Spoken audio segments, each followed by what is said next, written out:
اللهم اجعل في قلبي نورا۔ وہ 11ویں صدی عیسوی تھی جب اسلام اپنی تاریخ کے بہت بڑے خطرے میں گھر گیا تھا۔ مورخوں نے اسے تاریخ اسلام کا سب سے بڑا خطرہ کہا ہے۔ یہ ویسا ہی خطرہ تھا جیسا آج داستان گو دیکھ رہا ہے۔ دنیا کفر اسلام کو گھیرے میں لے کر حملہ آور ہو چکی ہے۔ بالکل ایسے ہی حالات حسن بن صباح نے 11ویں صدی عیسوی میں پیدا کر دیے تھے۔ یہود و نصارہ اس کے ساتھ مل گئے تھے اور اس کی پوری پشت پناہی کر رہے تھے۔ اسے جس قسم کی مدد درکار ہوتی تھی وہ پیش کرتے تھے۔ سلطنت سلجوقیہ کے نیچے لاوا پک رہا تھا، بلکہ پک چکا تھا اور اب اس آتش فشاں کو پھٹنا تھا۔ سلطنت سلجوقیہ دراصل اسلامی حکومت تھی اور یہ اسلام کا مرکز بن گئی تھی۔ جس طرح آج دوست اور دشمن کا، غدار اور وفادار کا پتہ نہیں چلتا، ایسے ہی اس دور میں چہروں پر ایسے پردے پڑ گئے تھے کہ نیک و بد کی تمیز ختم ہو گئی تھی۔ سلطنت کا حکمران تو برقیارق تھا، لیکن حکومت اس کی بیوی روزینہ کر رہی تھی۔ برقیارق نے اپنی ماں کو اس کے گھر میں نظر بند کر دیا تو برقیارق کے دونوں بھائی محمد اور سنجر ماں کے پاس گئے اور اسے اپنے ساتھ لے گئے۔ تھوڑی ہی دیر بعد 2 پہرے دار تلواروں اور پرچیوں سے مسلح آ گئے اور دروازے کے باہر کھڑے ہو گئے۔ یہ کیوں آئے ہیں؟ ماں نے پہرے داروں کے متعلق بیٹوں سے پوچھا۔ آپ کے سلطان بیٹے نے آپ کو اس گھر میں نظر بند کر دیا ہے، محمد نے کہا، اور ہمیں کہا ہے کہ ہم اس کا یہ حکم آپ تک پہنچا دیں۔ ماں پر تو جیسے سکتہ طاری ہو گیا ہو۔ اس کے ہونٹ کانپے مگر زبان سے کوئی لفظ نہ نکلا۔ پھر اس کی آنکھوں میں آنسو آئے جو اس کے رخساروں پر بہہ نکلے۔ آپ اتنی زیادہ پریشان کیوں ہو گئی ہیں؟ ہم بڑے بھائی کے غلام تو نہیں، لیکن مقدس ماں، ہمیں اپنی آزادی اور غلامی کے ساتھ کوئی غرض نہیں۔ ہم اس سلطنت کو آزاد دیکھنا چاہتے ہیں۔ یہ سلطنت حسن بن صباح کے قبضے میں آ چکی ہے۔ حکومت روزینہ کر رہی ہے۔ ہم دونوں بھائیوں کو سلطنت کی حکمرانی نہیں چاہیے، بلکہ ہمیں اسلام کی حکمرانی کی ضرورت ہے۔ آپ بالکل خاموش رہیں۔ اب برقیارق کے پاس نہیں جانا۔ ہم یہ سمجھ چکے ہیں کہ ہم نے اپنا بڑا بھائی اس سلطنت کی عظمت پر قربان کر دیا ہے۔ اب ہمیں اجازت دیں کہ کفر کی اس یلغار کے سامنے سینہ سپرد ہو جائیں۔ اور مادر محترم سنجر نے کہا، آپ ہمارے لیے صرف دعا کریں۔ آپ کی دعا ہمارے لیے ایک بڑی ہی مضبوط ڈھال ہوگی۔ ہمیں لڑنا ہے اور آج کے بعد سلطنت سلجوقیہ کی تاریخ خون سے لکھی جائے گی۔ میرے مجاہد بیٹوں، ماں نے کہا، میری دعائیں تمہارے ساتھ ہیں۔ تم جیسے میرے 20 بچے ہوتے تو میں اس اسلام کی اس سلطنت پر قربان کر دیتی۔ لڑنا ہے تو طریقے سے، عقل سے لڑنا۔ ابو مسلم راضی کو اطلاع دے دو، وہ بہت ہی دانشمند آدمی ہے، مشورے بھی اچھے دے گا اور ہر طرح کی مدد بھی کرے گا۔ اب آپ نے برقیارق کے سامنے نہیں جانا، محمد نے کہا۔ اپنے آپ پر غصے کو بھی غالب نہیں آنے دینا۔ اب جو بھی کرنا ہوگا وہ ہم کریں گے۔ مزمل آفندی آئے ہیں، پہرے دار نے اندر آ کر کہا۔ وہ یہاں اندر نہیں آ سکتے کیونکہ ہمیں بڑا سخت حکم ملا ہے۔ محترم محمد اور محترم سنجر ان سے مل سکتے ہیں، لیکن کسی دوسرے کمرے میں۔ میرے لیے کیا حکم ہے؟ تمہارے لیے حکم یہ ہے کہ فوراً اس کمرے سے نکل جاؤ، محمد اور سنجر کی ماں بولی، اور کتوں کی طرح باہر کھڑے رہو۔ پہرے دار کھسیانہ سا ہو کر محمد کی طرف دیکھنے لگا۔ مزمل آفندی کو دوسرے کمرے میں بٹھاؤ، محمد نے کہا، ہم آتے ہیں۔ مادر محترم، پہرے دار نے محمد کی ماں کے آگے جھک کر کہا، ہم حکم کے بندے ہیں، ہمیں آپ کے خلاف حکم دیا جا سکتا ہے، لیکن ہمارے دلوں سے آپ کا احترام نہیں نکالا جا سکتا۔ ماں نے سر جھکا لیا۔ پہرے دار آداب بجا لا کر باہر نکل گیا۔ محمد اور سنجر اسی مکان کے ایک اور کمرے میں چلے گئے۔ مزمل آفندی اس کمرے میں داخل ہو رہا تھا۔ برقیارق اور روزینہ کے پاس سلطنت کا وزیر اعظم عبد الرحمن سمیری بیٹھا ہوا تھا۔ کچھ دیر پہلے برقیارق نے سپہ سالار ابو جعفر حجازی کو کچھ حکم دیے تھے اور پھر اپنی ماں کی نظر بندی کا حکم بھی دیا تھا، تو روزینہ نے کہا تھا کہ وہ اپنے وزیر اعظم کو بلا کر یہ سارے احکام لکھوا دے اور اسے کہے کہ ان کی تعمیل کی نگرانی وہ کرے۔ آپ ہر مسئلہ اپنے سر لے لیتے ہیں، روزینہ نے کہا۔ آپ آخر ایک انسان ہیں، ساری سلطنت کا درد اپنے دل میں بھر کر آپ کو سکون اور چین کیسے مل سکتا ہے؟ آپ کا روحانی سکون تو آپ کی ماں نے اور بھائیوں نے مل کر تباہ کر دیا ہے۔ میں تو انہیں کہنا چاہتی تھی کہ آؤ تم سلطانی کی گدی پر بیٹھ جاؤ اور ذرا سلطنت کا کاروبار چلا کر دکھاؤ۔ یہ آپ کی ہی دیانتداری اور خلوص ہے کہ آپ ان پہاڑوں سے ٹکرا رہے ہیں۔ اتنا پریشان نہ ہوں، میں اپنا خون آپ کی رگوں میں ڈال دوں گی۔ برقیرق نے ایک بازو لمبا کر کے روزینہ کی کمر میں ڈالا اور اسے اپنے ساتھ لگا لیا۔ تھوڑی دیر بعد روزینہ نے ہی دربان کو بلا کر کہا تھا کہ وزیر اعظم کو فوراً بلا لاؤ۔ وزیر اعظم عبد الرحمن سمیری فوراً پہنچ گیا۔ برقیرق نے اسے بتایا کہ آج کیا ہوا ہے اور اس نے کیا احکام جاری کیے ہیں۔ ان امور اور مسائل کی نگرانی آپ نے کرنی ہے، برقیرق نے کہا۔ ان احکام کی تکمیل میں یہ نہیں دیکھنا کہ یہ خاتون میری ماں ہے یا وہ لڑکے میرے بھائی ہیں، کسی کی حیثیت کا خیال نہیں رکھنا۔ سلطان محترم، وزیر اعظم سمیری نے کہا، میں صرف آپ کو جانتا ہوں۔ اگر آپ مجھے حکم دیں گے کہ اپنے ایک بیٹے کا سر کاٹ کر پیش کرو تو میں آپ کا یہ حکم بلا حیل و حجت پورا کروں گا۔ آپ دیکھ رہے ہیں کہ سلطان کس قدر تھکے تھکے لگتے ہیں، روزینہ نے کہا۔ ان کا چہرہ کس طرح اتر گیا ہے۔ میں نہیں چاہتی کہ یہ اور بولیں۔ میں آپ کو بتاتی ہوں کہ انہوں نے آج کیا احکام جاری کیے ہیں۔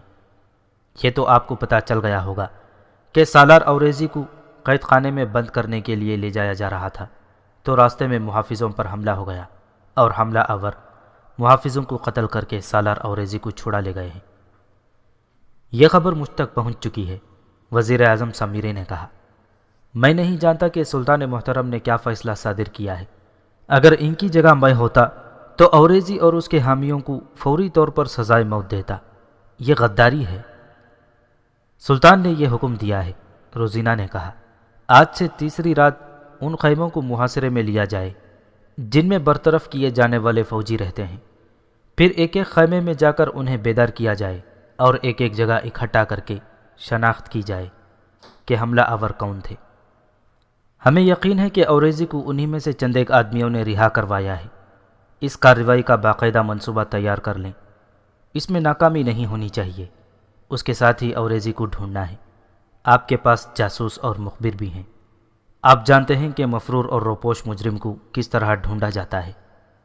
یہ آپ مجھ پر چھوڑ دیں سلطان عالی مقام، وزیر اعظم سمیری نے کہا۔ میں اس غدار کو زمین کی 7ویں تہ سے بھی نکال لاؤں گا۔ آپ آگے فرمائیں۔ میں نے اپنی ماں کو اس گھر میں نظر بند کر دیا ہے، برقیرق نے کہا۔ دراصل میری ماں نے ہی لوگوں کو بھڑکایا تھا کہ اوریزی کو ناحق قید کیا جا رہا ہے۔ وہ میری ماں نہ ہوتی تو میں اسی وقت اسے جلاد کے حوالے کر دیتا۔ آپ نے یہ نگرانی کرنی ہے کہ میری ماں تک میرے دونوں بھائیوں کے سوا کوئی نہ جائے۔ یہ آپ کے کردار کی بلندی ہے سلطان محترم، وزیر اعظم سمیری نے کہا۔ یہ آپ کے ایمان کی پختگی ہے کہ آپ اس قسم کی ماں کا اتنا احترام کر رہے ہیں۔ گستاخی نہ ہو اور آپ معاف کر دیں تو کہوں کہ آپ کی ماں میں وہ جذبہ اور وہ عظمت نہیں جو آپ کے والد مرحوم سلطان ملک شاہ میں تھی۔ آپ اپنے والد مرحوم کے صحیح جانشین ہیں۔ آپ دانشمند ہیں، برقیرق نے وزیر اعظم سے کہا۔ مجھے معلوم ہے کہ میری ماں آپ کا بہت احترام کرتی ہے۔ آپ اس کے پاس جائیں اور اسے اور دونوں بھائیوں کو کچھ پند و نصیحت کریں کہ وہ میرے لیے مشکلات پیدا نہ کریں اور میرے ساتھ تعاون کریں۔ وہ میری نہیں مانتے۔ بات کچھ اور ہے، روزینہ نے کہا۔ سلطان برقیرق نے مجھے بے سہارا اور یتیم سمجھ کر میرے ساتھ شادی کر لی ہے۔ ان کی ماں کو ان کا یہ فیصلہ اچھا نہیں لگا۔ وہ یہ تو سمجھ ہی نہیں رہی کہ میں سلطان کی بیوی کم اور لونڈی زیادہ ہوں۔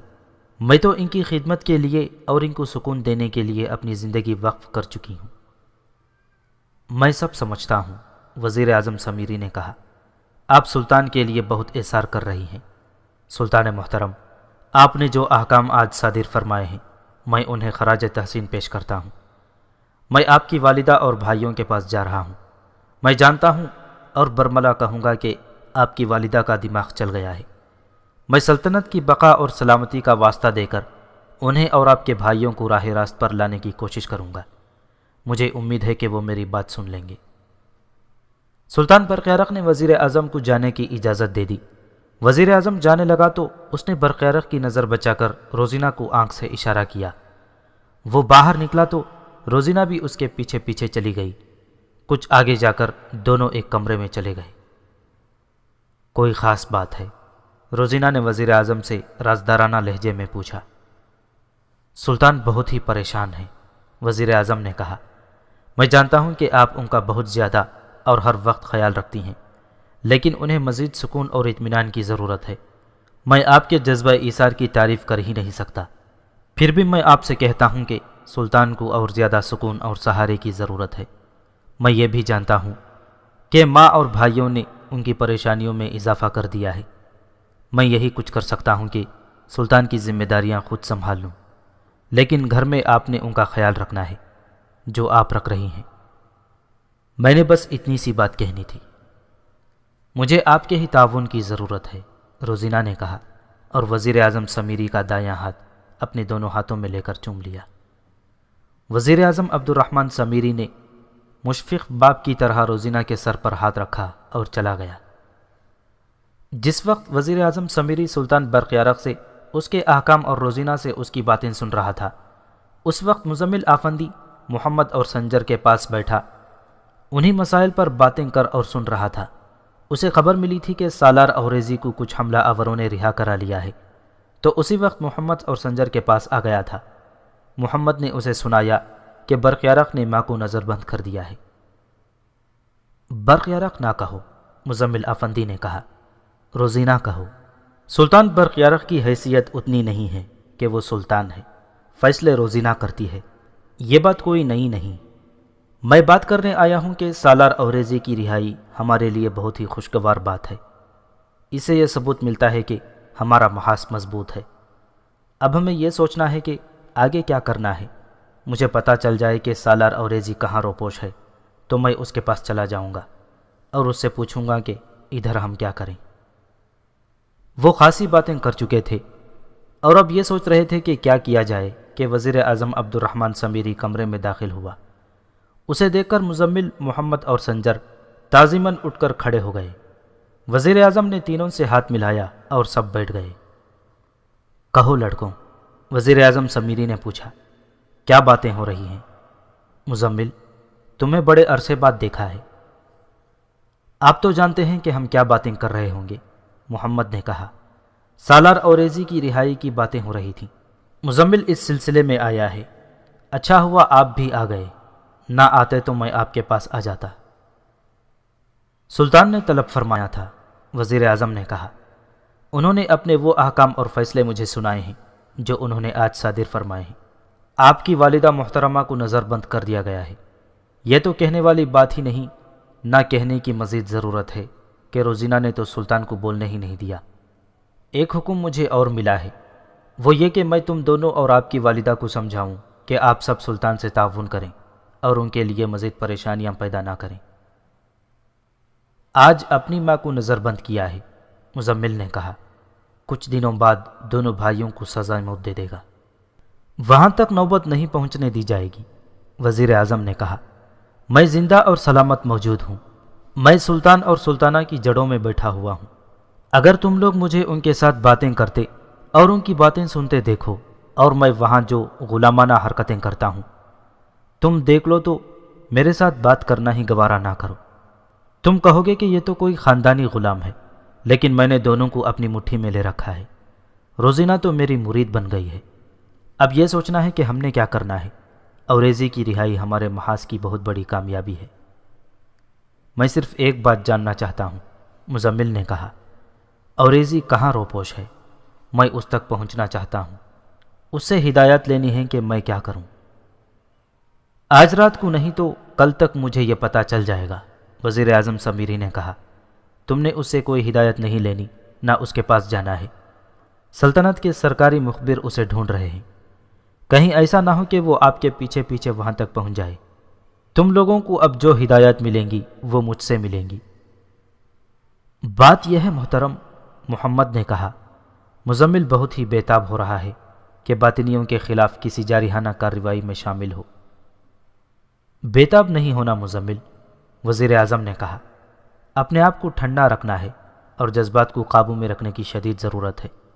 میری ایک بات غور سے سن لو، تم ابھی ان جنگوں کو ذہن میں لیے پھرتے ہو جو ہمارے رسول صلی اللہ علیہ وسلم نے لڑی تھی، اور پھر حضرت خالد بن ولید رضی اللہ تعالیٰ عنہ، سعد بن ابی وقاص رضی اللہ تعالیٰ عنہ اور ان جیسے سپہ سالاروں نے لڑی تھی۔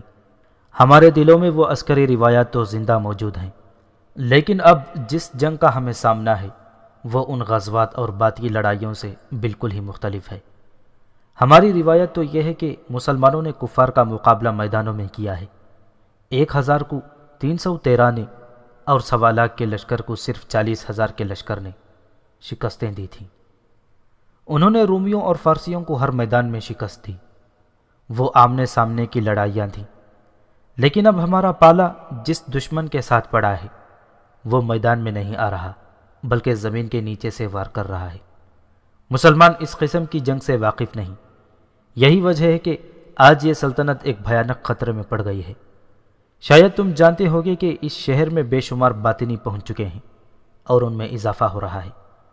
ان میں حسن بن صباح کے فدائی بھی ہیں جو صرف یہ جانتے ہیں کہ قتل کر کے قتل ہو جانا ہے۔ ہمیں اب زمین کے اوپر بھی لڑنا ہے اور زمین کے نیچے بھی۔ یہی تو میں سوچ رہا ہوں، مزمل نے کہا۔ جس طرح حسن بن صباح نے روزینہ کو بڑی ہی حسین اور زہریلی ناگن بنا کر سلطنت کی بالائی سطح پر پہنچا دیا ہے، اسی طرح میں بھی چاہتا ہوں کہ ایسی ہی ایک ناگن وہاں بھیجی جائے جو روزینہ کا زہر مار ڈالے۔ ایسی ناگن کہاں سے لاؤ گے؟ وزیر اعظم نے پوچھا۔ وہ میرے پاس ہے، مزمل نے جواب دیا۔ اس کا نام شیمونا ہے، محمد اور سنجر اسے اچھی طرح جانتے ہیں۔ بڑا اچھا اتفاق ہے کہ برقیارق نے اسے کبھی نہیں دیکھا تھا۔ وہ حسن بن صباح کی تربیت یافتہ لڑکی ہے، اور اس میں سب سے بڑی خوبی یہ ہے کہ وہ حسن بن صباح اور باطنیوں کے خلاف دل میں انتقام کی آگ لیے پھرتی ہے۔ میں اسے جانتا ہوں، وزیر اعظم نے کہا۔ اسے دیکھا بھی ہے۔ شکل و صورت اور جسم کی کشش کے لحاظ سے وہ موزون لڑکی ہے، لیکن ایسی کارروائیاں کرنے سے پہلے ہمیں بہت کچھ سوچنا پڑے گا۔ آپ نے اسے صرف دیکھا ہے، مزمل نے کہا۔ اس کے انتقامی جذبے کا اندازہ اس سے کریں کہ اس کے دل میں میری محمد مجزن ہے اور وہ فیصلہ کر چکی ہے کہ شادی میرے ساتھ ہی کرے گی۔ اس کی ماں بھی ہمارے ساتھ ہے، لیکن شیمونا کہتی ہے کہ جب تک حسن بن صباح پر انتقامی وار نہ کر لوں شادی نہیں کروں گی۔ اگر آپ کہیں تو وہ بڑے آرام سے روزینہ کو زہر دے کر یا ویسے کسی ہتھیار سے اسے قتل بھی کر آئے گی۔ میں پھر یہی کہوں گا کہ اسے استعمال کریں گے، لیکن سوچ سمجھ کر، وزیر اعظم نے کہا۔ ابھی میں نے ایک خفیہ کارروائی کرنی ہے، وہ تم تینوں اچھی طرح سن لو۔ آج سے تیسری رات ان خیموں کو فوج محاصرے میں لے گی جن میں برطرف کیے جانے والے فوجی رہتے ہیں۔ سلطان نے مجھے بتایا ہے کہ ان خیموں کی بستی کو محاصرے میں لے کر تمام فوجیوں کو جگایا اور اکٹھا کیا جائے۔ اوریزی کو قید خانے لے جانے والے محافظوں میں سے جو ایک بچ گیا ہے وہ ان آدمیوں میں سے حملہ آوروں کو شناخت کرے گا، بعض کو سپہ سالار حجازی شناخت کرے گا۔ صاف ظاہر ہے جو پکڑے جائیں گے انہیں اگلے ہی روز سزائے موت دے دی جائے گی۔ میں نے یہ بندوبست کرنا ہے کہ ایسا کوئی آدمی نہ پکڑا جائے۔ اس کارروائی میں ایک خطرہ اور بھی ہے، محمد نے کہا۔ سپہ سالار حجازی اتنا بدتنیت آدمی ہے کہ وہ ویسے ہی 15-20 آدمیوں کو الگ کر کے کہہ دے گا کہ یہ تھے وہ حملہ آور، اور اگلے روز ان کے سر کٹوا دے گا۔ ہمارے پاس ان لوگوں کو بچانے کا کوئی انتظام نہیں۔ میں کچھ نہ کچھ بندوبست کر لوں گا، وزیر اعظم نے کہا۔ اگر میرا انتظام ناکام رہا تو میں ایسی خفیہ کارروائی کروں گا کہ جب ان لوگوں کو سزائے موت کے لیے لے جائیں گے تو انہیں رہا کر لیا جائے۔ اصل بات یہ ہے کہ اب خون خرابہ ہو کر رہے گا۔ میرے آدمی فوج میں بھی موجود ہیں۔ تم یہ بھی جانتے ہو کہ جاسوسی اور مخبری کا میں نے اپنا ایک ذاتی نظام بھی قائم کر رکھا ہے۔ ان حالات اور واقعات کی پوری اطلاع رے پہنچنی چاہیے، محمد نے کہا۔ ابو مسلم رازی نے مجھے خاص طور پر کہا تھا کہ حالات میں کوئی ذرا سی بھی اچھی یا بری تبدیلی آئے انہیں فوراً اطلاع ملنی چاہیے۔ ہاں، یہ بہت ہی ضروری ہے، وزیر اعظم نے کہا۔ کیا یہ بہتر نہ ہوگا کہ مزمل ابھی روانہ ہو جائے۔ میں اپنا آدمی اتنی دور نہیں بھیجوں گا، میرے خاص اور خفیہ آدمی دوسرے کاموں میں لگے ہوئے ہیں۔ میں ابھی روانہ ہو جاتا ہوں، مزمل نے کہا۔ حالات اور واقعات مجھے معلوم ہیں، اور میں یہ بھی جانتا ہوں کہ وہاں اور کیا بات کرنی ہے۔ میں یہ بھی جانتا ہوں کہ یہ فوجی نہتے ہیں جنہیں فوج سے برطرف کیا جا رہا ہے، ان کے لیے ہتھیاروں اور گھوڑوں کا انتظام کرنا ہے۔ ہماری یہ ضرورت ابو مسلم راضی ہی پوری کر سکتے ہیں، وہ تو ہر طرح کی مدد دینے کا وعدہ کر چکے ہیں، محمد نے کہا۔ انہوں نے تو یہاں تک کہا تھا کہ وہ اپنی پوری فوج یہاں بھیج دیں گے۔ پھر میں چلتا ہوں، مزمل نے کہا۔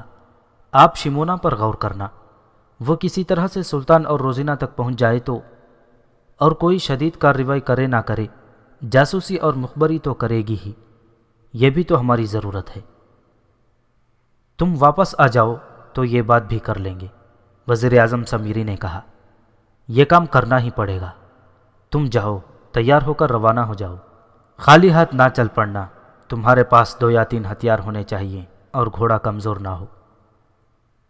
اسی رات کا واقعہ ہے۔ برطرف کیے جانے والے فوجیوں کے خیموں سے ذرا ہی پرے 3 آدمی جھاڑیوں میں چھپے ہوئے تھے۔ کچھ دیر بعد ایک آدمی اٹھا اور خراما خراما کچھ دور تک چلا گیا۔ وہ ایک جگہ رکا، پھر واپس ہوا اور اپنے ساتھیوں میں جا بیٹھا۔ اس کیمپ میں خیموں کی تعداد کچھ کم نہیں تھی، 12-14 ہزار آدمی رہتے تھے۔ ہر خیمے میں 5-6 آدمیوں کی رہائش تھی۔ آدھی رات کے کچھ وقت بعد کسی خیمے میں سے ایک آدمی اٹھا اور خیموں کی بستی میں سے باہر نکل گیا۔ وہ پیشاب کرنے گیا تھا۔ وہ ایک جگہ رکا ہی تھا کہ اچانک پیچھے سے ایک آدمی نے جھپٹ کر اس کے منہ پر ہاتھ رکھا، اور پیشتر اس کے کہ اسے کچھ پتہ چلتا کہ یہ کون ہے، کہ ایک خنجر اس کے سینے میں اس جگہ اتر گیا جہاں دل ہوتا ہے۔ یہ خنجر وہاں سے نکلا اور ایک بار پھر اس کے سینے میں داخل ہو گیا۔ اس کے منہ پر ہاتھ رکھا گیا تھا، اس لیے اس کی آواز نہیں نکلی تھی۔ وہ گرا اور مر گیا۔ وہ تینوں آدمی اس کی لاش وہیں چھوڑ کر ایک اور طرف چلے گئے اور ایک جگہ چھپ کر بیٹھ گئے۔ آج رات کم از کم 3 آدمی مارنے ہیں، ان تینوں میں سے ایک نے کہا۔ انہیں خاصی دیر انتظار کرنا پڑا۔ پھر ایک اور آدمی خیمے سے باہر نکلتا نظر آیا۔ یہ تینوں قاتل دبے پاؤں سرکتے جھکے ہوئے اور نہایت آہستہ آہستہ چلتے اس آدمی کے عقب میں پہنچ گئے۔ اس آدمی کو بھی انہوں نے اسی طرح قتل کیا اور اس کی لاش وہیں پھینک کر دوسری طرف جھاڑیوں کے پیچھے جا کر بیٹھ گئے۔ کسی اوٹ میں بیٹھنے کی ضرورت ہی نہیں تھی کیونکہ رات تاریک تھی۔ اس طرح صبح کاذب تک انہوں نے تیسرے آدمی کو بھی قتل کیا اور وہاں سے چلے گئے۔ انہوں نے آبادی میں جا کر ایک دروازے پر دستک دی۔ اندر سے بلی کی میاؤں کی آواز آئی۔ باہر کھڑے 3 میں سے ایک آدمی نے اسی طرح بلی کی آواز میں میاؤں کیا اور دروازہ کھل گیا۔ تینوں اندر گئے اور دروازہ بند ہو گیا۔ دروازہ کھولنے والا انہیں ایک کمرے میں لے گیا اور دیا جلایا۔ تمہارے کپڑے بتا رہے ہیں کہ تم کام کر آئے ہو، اس آدمی نے کہا اور پوچھا، کتنے؟ 3، ایک نے جواب دیا۔ آج رات اتنے ہی کافی ہیں۔ ہاں، امام کے نام پر آج رات اتنے ہی کافی ہیں، اس آدمی نے کہا۔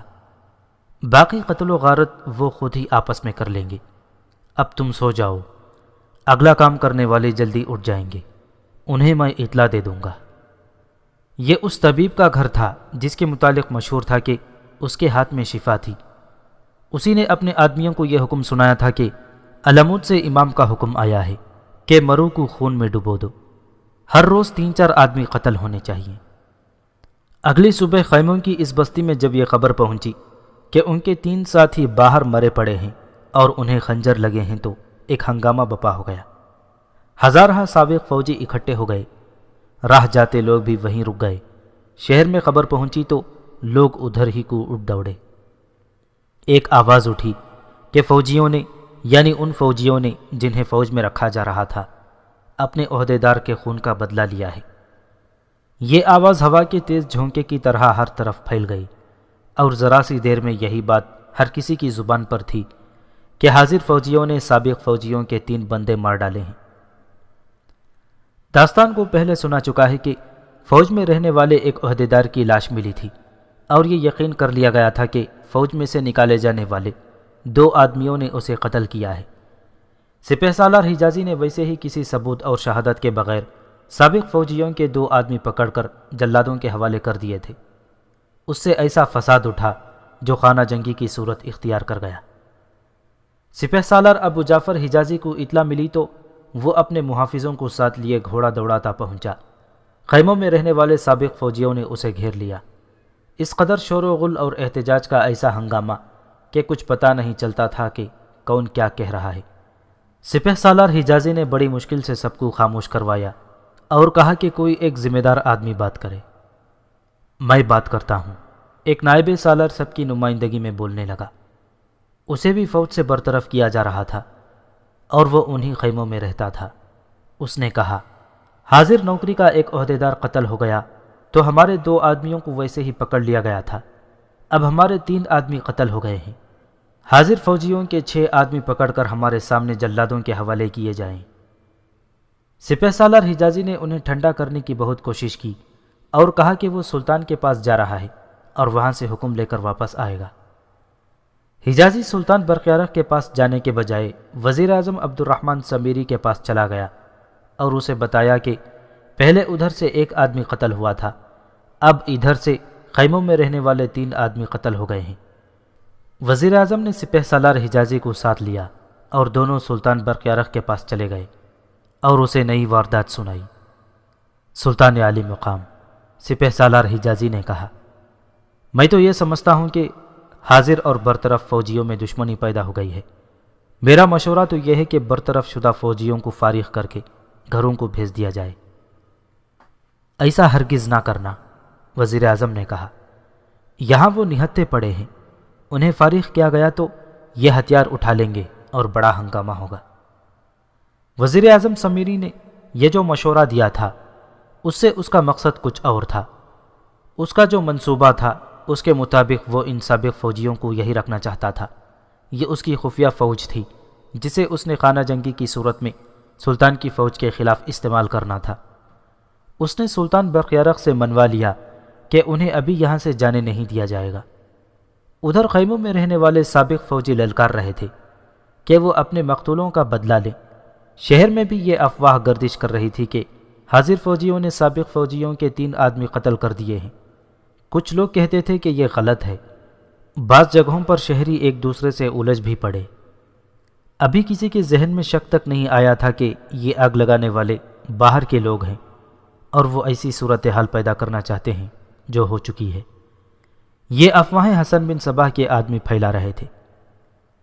سپہ سالار حجازی کے ساتھ وزیر اعظم بھی خیموں کی بستی میں گیا اور اس نے بڑی مشکل سے ان لوگوں کو ٹھنڈا کیا اور کہا کہ قاتل بچ کر نہیں جائیں گے۔ حسن بن صباح کا ڈنکا دور دور تک بجنے لگا تھا۔ اس کی مقبولیت بڑی تیزی سے پھیلتی جا رہی تھی۔ اس تبلیغ کا ایک طریقہ تو یہ تھا کہ وہ کسی قبیلے کے سردار کو ہوروں جیسی حسین لڑکیوں اور حشیش کے ذریعے اپنے دام کفر میں پھانس لیتا تھا، پھر اسے یہ تاثر دیتا کہ اسے اسلام سے خارج نہیں کیا جا رہا بلکہ اسلام کے دائرے میں لایا جا رہا ہے۔ حسن بن صباح نے جو دائرہ بنا رکھا تھا اسے وہ اسلام ہی کہتا تھا، لیکن اس میں ہر گناہ کی کھلی اجازت تھی۔ قبیلے کے اس سردار کو وہ ذہنی اور روحانی طور پر اپنے بڑی ہی خوبصورت اور چمکتی ہوئی زنجیروں میں جکڑ لیتا اور پھر اس سے اس قبیلے کو حکم دلواتا کہ وہ سب باطنی عقیدے کے قائل ہو جائیں اور حسن بن صباح کو اپنا امام یا نبی مان لیں۔ اگر کسی قبیلے کے سردار نے اس کی مخالفت کرنے کی کوشش کی تو اسے حسن بن صباح نے اپنے فدائین کے ہاتھوں قتل کروا ڈالا۔ پھر اس قبیلے کو ایسے شعبدے دکھائے کہ لوگوں نے اس کی امامت کو تسلیم کر لیا۔ اس کے ابلیسی عقائد کے فروغ اور مقبولیت کی ایک وجہ تو یہ تھی کہ اس کا راستہ روکنے والا کوئی نہ تھا۔ اسے صرف سلطنت سلجوقیہ کی طرف سے خطرہ تھا، لیکن اس کے ابلیسی دماغ نے ایسی زمین دوست چالیں چلیں کہ اس سلطنت کے حکمران طبقے کو آپس میں ہی ٹکرا دیا اور وہاں خانہ جنگی کا بیج بو ڈالا جو پھوٹ کر باہر نکلا اور ہرا بھرا ہو کر پھیل رہا تھا۔ اصفہان تو باطنیوں کا ہی شہر بنتا جا رہا تھا۔ پھر وہ رات آئی جس رات فوج نے برطرف کیے ہوئے فوجیوں کے خیموں کو محاصرے میں لینا اور خیموں میں سوئے ہوئے آدمیوں کو جگا کر ایک جگہ کھڑا کرنا تھا۔ آدھی رات کا وقت ہوگا جب وزیر اعظم عبد الرحمن سمیری اور سپہ سالار ابو جعفر حجازی فوجیوں کی برکوں میں پہنچ گئے۔ فوج کو بتایا گیا تھا کہ رات کو خیموں کے پورے علاقے کو محاصرے میں لینا ہے۔ فوجیوں کو بڑی سختی سے کہہ دیا گیا تھا کہ وہ باہر کے کسی بھی شخص کو نہ بتائیں کہ آج رات کیا ہونے والا ہے۔ فوج تیار ہو کر باہر ایک ترتیب میں کھڑی تھی۔ پہلے وزیر اعظم سمیری نے ان فوجیوں سے خطاب کیا۔ اس نے کہا کہ عہدیدار کے قاتل اور اوریزی کو محافظوں سے رہائی دلانے والے انہی آدمیوں میں سے ہیں، انہیں شناخت کرنا ہوگا۔ پھر سپہ سالار حجازی نے فوجیوں کا حوصلہ بڑھانے کے لیے چند ایک باتیں کی۔ فوج چل پڑی۔ اس فوج کے پاس تلواریں بھی تھیں اور برچھیاں بھی۔ بعض سپاہیوں کے پاس مشلیں بھی تھیں جنہیں حکم ملنے پر جلانا تھا۔ ان فوجیوں کو بھی بتا دیا گیا تھا کہ یہ کوئی حملہ نہیں بلکہ اس محاصرے کا مطلب کچھ اور ہے، اس لیے کسی پر ہاتھ نہ اٹھایا جائے اور کسی کو قتل نہ کیا جائے۔ فوجی خود بھی جانتے تھے کہ جنہیں وہ محاصرے میں لینے جا رہے ہیں وہ نہتے ہیں اور برچھیوں اور تلواروں کا مقابلہ کرنے کے قابل نہیں۔ یہ فوجی پیدل جا رہے تھے۔ ان کی بارکیں شہر کی ایک طرف تھیں اور خیمے شہر کے دوسری طرف اور شہر سے ہٹ کر تھے۔ فوجیوں نے مکمل خاموشی اختیار کر کے جانا تھا تاکہ جنہیں محاصرے میں لینا تھا وہ بیدار نہ ہو جائیں۔ سپہ سالار حجازی ان کے ساتھ تھا۔ وزیر اعظم پیچھے رک گیا تھا۔ اس نے اس کارروائی کی نگرانی کرنی تھی۔ فوج خیمہ گاہ سے کچھ دور ہی محاصرے کی ترتیب میں ہو گئی اور پھر اس نے خیمہ گاہ کی طرف پیش قدمی شروع کی۔ خیمہ گاہ کے قریب پہنچ کر جس طرح انہیں پہلے بتایا گیا تھا فوج رک گئی۔ صرف ایک مشل بردار سپاہی کو کہا گیا کہ وہ مشل جلا لے۔ یہ سپاہی سپہ سالار حجازی کے ساتھ تھا۔ حجازی نے ہی اسے مشل جلانے کو کہا تھا۔ یہ ایک اشارہ تھا کہ جس سپاہی کے پاس مشل ہے وہ جلا لیں۔ دیکھتے ہی دیکھتے سینکڑوں مشلیں جل اٹھیں اور رات دن میں تبدیل ہو گئی۔ خیموں میں سابق فوجی اتنی گہری نیند سوئے ہوئے تھے کہ کسی ایک کی بھی آنکھ نہ کھلی۔ اگلا اشارہ ملا تو فوجی آہستہ آہستہ آگے بڑھنے لگے۔ انہیں تلواریں نیاموں سے نکالنے کی اجازت نہیں دی گئی تھی، نہ ہی برچھیاں لڑائی کے انداز میں تان کر آگے بڑھنا تھا، کیونکہ یہ حملہ نہیں تھا۔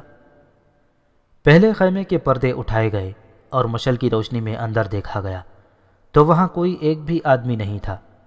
پھر جس خیمے کو بھی دیکھا گیا وہاں کوئی بھی نہیں تھا۔ اچانک عقب سے دوڑتے قدموں کی آوازیں اس طرح سنائی دیں جیسے طوفان آ رہا ہو اور اس کے آگے نہ جانے کیا کیا اڑتا اور بہتا آ رہا ہو۔ بیشتر اس کے کہ فوجی سمجھ پاتے کہ یہ کیا آ رہا ہے، ان پر حملہ ہو گیا۔ حملہ اس نوعیت کا تھا کہ ایک ایک فوجی کو ایک ایک دو دو آدمیوں نے پیچھے سے پکڑ لیا۔ کسی نے کسی فوجی کی تلوار نکال لی اور کسی نے مشل بردار سپاہی سے مشل چھین لی۔ یہ بڑی مشلیں تھیں جو ڈنڈوں کے اوپر کپڑے باندھ کر اس پر تیل ڈال کر جلائی گئی تھی۔ فوجی جو ذرا سنبھل گئے یا بر وقت چوکنے ہو گئے تھے انہوں نے تلواریں نکال لیں، اور جن کی تلواریں چھینی گئی تھیں انہوں نے لڑائی کے انداز میں برچھیاں تان لیں۔ اس کے بعد بڑی ہی خون ریز جھڑپ ہوئی۔ بعض فوجیوں کو ان سے ہی چھینی ہوئی مشلوں سے ہی جلا دیا گیا۔ ان کے کپڑوں کو آگ لگی تو وہ ادھر سے ادھر بھاگنے دوڑنے لگے اور جل کر گرتے رہے۔ سپہ سالار حجازی حیران اور پریشان ہو گیا کہ یہ کیا ہو گیا ہے۔ اس کے لیے اس صورتحال پر قابو پانا ناممکن تھا۔ وہ بارکوں کی طرف بھاگا۔ اس کے دو محافظ اس کے ساتھ تھے۔ دوڑتے دوڑتے وہ بارکوں میں پہنچا اور حکم دیا کہ فوج تیار ہو کر فوراً خیمہ گاہ میں پہنچے۔ یہ حکم دے کر وہ اس جگہ پہنچا جہاں وزیر اعظم نے اسے کہا تھا کہ وہ موجود رہے گا۔ اس نے وزیر اعظم کو بتایا کہ وہاں تو کچھ اور ہی ہو گیا ہے، خیمے خالی تھے اور فوج پر پیچھے سے حملہ ہو گیا۔ حجازی نے یہ بھی بتایا کہ وہ مزید فوج بھیج رہا ہے۔ میں جان گیا ہوں، وزیر اعظم سمیری نے کہا۔ ہماری یہ کارروائی راز میں نہیں رہ سکی، کسی مخبر نے قبل از وقت خیمہ گاہ میں یہ راز پہنچا دیا ہوگا۔ وزیر اعظم سپہ سالار حجازی کے ساتھ خیمہ گاہ کی طرف چلا گیا۔ خیمہ گاہ سے شعلے اٹھ رہے تھے جن کی روشنی شہر میں آ رہی تھی۔ بعض شہری جاگ اٹھے اور چھتوں پر جا کر دیکھنے لگے کہ یہ آگ کہاں لگی ہوئی ہے۔ سپہ سالار حجازی اور وزیر اعظم نے دور سے ہی خیمہ گاہ دیکھ لی۔ وہاں تو باقاعدہ میدان جنگ جیسی لڑائی ہو رہی تھی اور شعلے اٹھ رہے تھے۔ یہ جلتے ہوئے خیموں کے تھے۔ مشلیں بھی لڑائی میں ہتھیاروں کے طور پر استعمال ہو رہی تھی۔ بعض سپاہیوں کے ہاتھوں سے مشلیں خیموں کے اوپر یا اندر گریں تو چندے خیمے جلنے لگے۔ ادھر سے مزید فوج برچیوں اور تلواروں سے مسلح سرپٹ دوڑتی آ رہی تھی۔ جب یہ فوج میدان جنگ میں پہنچی تو وہاں لڑائی ختم ہو چکی تھی۔ صرف یہ نظر آیا کہ کچھ آدمی جنگل کی طرف دوڑے جا رہے تھے اور ذرا آگے جا کر غائب ہو گئے۔ کسی فوجی نے ان کا تعاقب نہ کیا۔ سپہ سالار حجازی اور وزیر اعظم نے خیمہ گاہ میں جا کر دیکھا، وہاں فوج کے زخمی تڑپ رہے تھے اور ان کے ساتھ لاشیں بھی پڑی تھیں۔ یہ لاشیں فوجیوں کی بھی تھیں اور ان کی بھی جو فوجی نہیں تھے۔ کچھ دیر بعد یہ راز کھلا کہ یہ وہ فوجی تھے جنہیں فوج سے نکالا جا رہا تھا اور وہ ان خیموں میں رہتے تھے۔ تاریخ کے مطابق یہ راز صرف وزیر اعظم سمیری کو معلوم تھا کہ یہ کیا ہوا تھا۔ حملہ تو فوج کرنے گئی تھی لیکن حملہ اس پر ہو گیا۔ اس لڑائی کے پیچھے وزیر اعظم کا اپنا ہاتھ تھا۔ جن مورخوں نے یہ واقعہ لکھا ہے وہ اس دور کے دستاویزی حوالے دے کر لکھتے ہیں کہ برطرف کیے جانے والے فوجیوں میں اوریزی کے علاوہ ایک اور سالار اور ایک نائب سالار اور چند ایک تجربے کار عہدیدار تھے۔ وزیر اعظم سمیری نے انہیں وقت سے خاصا پہلے اپنے مخبروں کے ذریعے بتا دیا تھا کہ آج رات آدھی رات کے وقت انہیں محاصرے میں لے کر جگا دیا جائے گا اور ان میں سے ان آدمیوں کو شناخت کیا جائے گا جنہوں نے اوریزی کو رہا کرایا تھا۔ وزیر اعظم سمیری نے انہیں یہ طریقہ بتایا تھا کہ جب سارا شہر سو جائے تو یہ تمام برطرف شدہ فوجی ایک ایک دو کر کے خیمہ گاہ سے نکل جائیں اور قریب ہی کہیں جا کر چھپ جائیں۔ ان کے پاس کوئی ہتھیار نہیں تھا۔ اتنے تھوڑے سے وقت میں 15-16 ہزار تلواریں فراہم نہیں کی جا سکتی تھیں۔ انہیں بتایا گیا کہ فوج اپنی تلواریں نیاموں میں رکھے گی اور فوج کا ارادہ لڑائی کا نہیں ہوگا۔ سابق فوجیوں کو یہ کہا گیا کہ وہ اس وقت خالی ہاتھ ان فوجیوں پر حملہ کریں جب وہ خیموں میں رہنے والوں کو جگانے جائیں اور ان کی نیاموں سے تلواریں کھینچ لیں اور مشعلیں بھی اپنے ہاتھوں میں لے لیں، اور پھر یہ نہ دیکھیں کہ فوج کا ارادہ لڑنے کا تھا یا نہیں۔ انہیں یہ بھی بتا دیا گیا تھا کہ وہ لڑائی کے بعد خیمہ گاہ میں نہ آئیں، دور پیچھے جنگلوں میں اور پہاڑی علاقے میں چلے جائیں۔